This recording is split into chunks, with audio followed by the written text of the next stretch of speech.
welcome to the deep dive. Today, we're really getting into a molecule that, well, punches way above its weight, testosterone. Our guide here is the material you sent over, the Testosterone Chronicles. Right. Think of this as your streamlined path to understanding how this pretty ancient chemical messenger is shaping things today. You know, from our own choices right up to how society is structured. Yeah, it's got a huge reach. So our mission basically is to unpack this surprisingly complex world of testosterone. We'll look at its deep evolutionary roots and see how those kind of ripple through modern life. And importantly, clear up some common misunderstandings along the way. And what really jumps out from the start in this material is this this core tension. We've got these brains, right? Honed over ages for a totally different world. Right. Hunter-gatherer times. Exactly. But we're using that same hardware to run this incredibly complex modern software. The source puts it perfectly. Going from hunting mammoths to, like, sitting in a boardroom making million-dollar decisions. That really frames it. How a hormone meant for one thing can act so differently now. Precisely. It sets the stage for understanding these, well, unexpected effects in today's world. Okay, so let's dig a bit deeper into that, this evolutionary mismatch idea. Yeah. The material argues pretty strongly that while, our thinking abilities have leaped forward, our hormonal systems, they're still kind of running on an older operating system. That's a great way to put it. An older OS. It even points out, look at our closest relatives, chimps, gorillas. While we're building skyscrapers and coding, they're still making the same kind of sleeping nests they were millennia ago. That comparison really hits home. It does. And that consistency in their basic behaviors really highlights something crucial about testosterone. Which is? Well, evolution didn't shape it for navigating, say, stock markets or international diplomacy. No, definitely not. Its main job back then was dealing with core survival stuff. Competing for food, finding mates, sorting out the social hierarchy in, vastly different settings. Yeah. So when we see its influence today, we're actually seeing these ancient drives popping up in brand new arenas. And that can be, well, sometimes helpful, sometimes cause friction. It's kind of mind-blowing, isn't it? Thinking these old biological programs are still humming away into the surface of our, super modern lives. It really is. The source has that quote, humans are talking primates, but in fact, their behavior is not very different from that of chimpanzees. That definitely gives you pause. Yeah, and the key thing to grasp there isn't that we act exactly like chimps, obviously. Right. But that the outward expression of those drives has changed dramatically. We're generally not having physical dominance displays in the office. Hopefully not. Right. But the underlying neurochemical push, with testosterone playing a big part, shares those deep roots. Think about it. A chimp posturing physically isn't worlds away, motivationally speaking, from someone using really aggressive verbal tactics in a high-stakes meeting. It's the same basic drive, just translated. So this tiny molecule, testosterone, the source calls it a powerful hormone. It is. With this big impact on the brain, that crucible of humanity. How does that interaction actually work on a chemical level? Well, it's incredibly complex, and we're still learning. But basically, testosterone travels through the bloodstream and binds to specific docking sites or receptors in different parts of the brain. Okay. And when it docks, it can change how those brain cells fire and communicate. It modulates neural activity. Influencing a whole range of things. Personality traits, how we react socially, maybe even some cognitive functions. And it's not just one way. Our experiences, our stress levels, our behaviors, they can actually feed back and influence our testosterone levels too. A two-way street then. Exactly. And what's really interesting, as the source notes, is that while we know it has these big effects, the precise how, the exact mechanisms of that brain interaction, well, that's still incomplete. Lots more research needed there. Right. But even with that incomplete picture, the source points to some really striking correlations in modern life.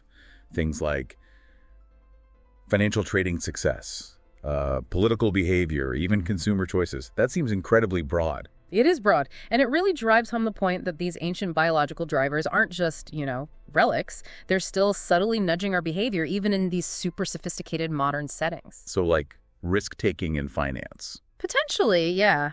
It suggests that maybe someone's natural inclination towards risk in the market or their drive to compete politically might have a biological component influenced by testosterone. Which then opens up some really big questions, doesn't it? When we think about designing fair and effective social, economic, and political systems, How do we account for these kinds of influences? Are there studies, for instance, looking at whether traders with, say, higher baseline testosterone makes systematically different kinds of bets? Fascinating. Now, a really crucial point the source tackles directly is this common idea that testosterone is just a male hormone. That needs clearing up, right? Absolutely, that's critical. The source is very clear. Testosterone plays important roles in women's biology and behavior as well. Okay. Getting past that simple binary view is essential.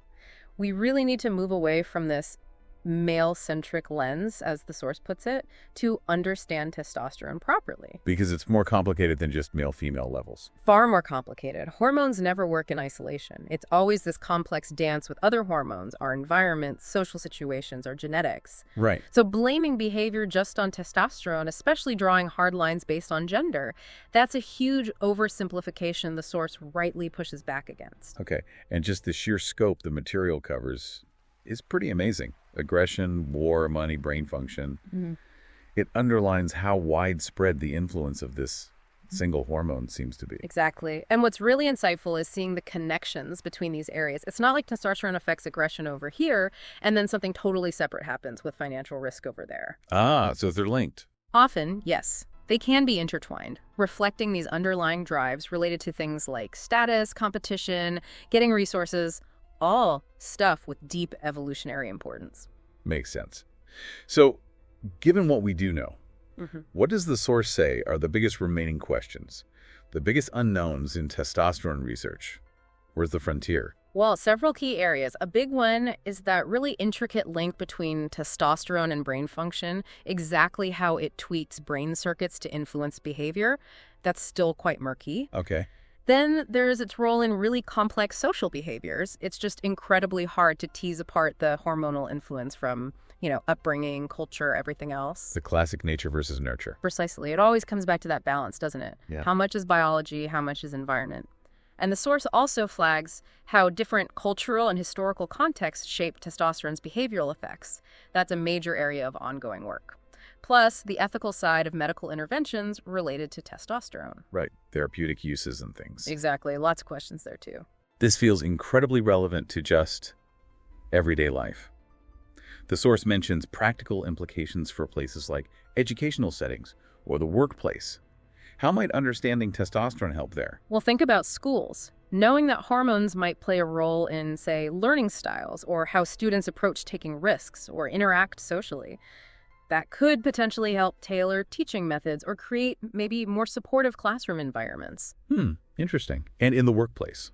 Similarly, understanding how testosterone might subtly influence leadership styles or competition within teams or even decision-making under pressure that could lead to better management, better team building, maybe just more awareness of those dynamics. And what about bigger societal issues? Yeah, the source touches on that too. When we look at huge problems like violence, inequality, and political conflict, acknowledging potential biological factors alongside the crucial social and economic ones, of course, might help us develop more complete and hopefully more effective solutions. It's never just one thing. No, it rarely is. Yeah. And for us, as individuals navigating all this, the source talks about the value of self-awareness. Yes, and that's key for you listening. It's not about feeling like our hormones are pulling the strings, is it? Not at all. It's more about understanding that these influences might be there, subtly shaping our choices sometimes, whether it's about money, relationships, career moves. Right. Recognizing that potential influence gives you more power. It allows you to be more considered, more intentional, rather than just, reacting automatically to those underlying urges. It's about understanding, not feeling biologically doomed. Understanding, not destiny. I like that. Exactly. And finally, the source gives some pointers for you, the listener, if you want to explore this more. Things like embrace interdisciplinary learning. Yeah, that's crucial. You can't understand this just through biology or just psychology. You need to connect the dots between different fields, sociology, economics, politics, too. And question simple narratives. Definitely. Be skeptical of overly easy explanations, especially around gender or aggression or success. Life's usually more complicated. Stay current with research. Absolutely. This field is moving fast. What we think we know today might be refined tomorrow. Also, consider ethical implications and apply knowledge responsibly. Very important. Think about the consequences of this knowledge, how it's used, and make sure it promotes understanding and not just reinforcing old stereotypes. And tied to that, examining your own biases. Right, how our own beliefs might color how we see the evidence. We all do it. Being aware is the first step. So wrapping up this deep dive on the Testosterone Chronicles, it really feels like the big takeaway is this constant fascinating dance between our ancient biology and our complex modern world. That's it exactly. We are, as the source suggests, these incredibly sophisticated beings, yet we're still influenced by these deep-seated ancient biological imperatives. And understanding that duality, that interplay, that seems really valuable. It really is. It gives you tools, insights for navigating the challenges of today, both personally and societally, with a better appreciation for all the forces at play, including our evolutionary inheritance. It really makes you wonder, doesn't it? If we had a clearer grasp of how these ancient hormonal drives actually play out today in finance and politics and social structures, could we maybe design those systems to be more human-centered, more effective, because they acknowledge that underlying biology? That's a profound question to ponder. Could we build things better by understanding ourselves better, warts and all? Something to think about. Thanks for joining us on this deep dive.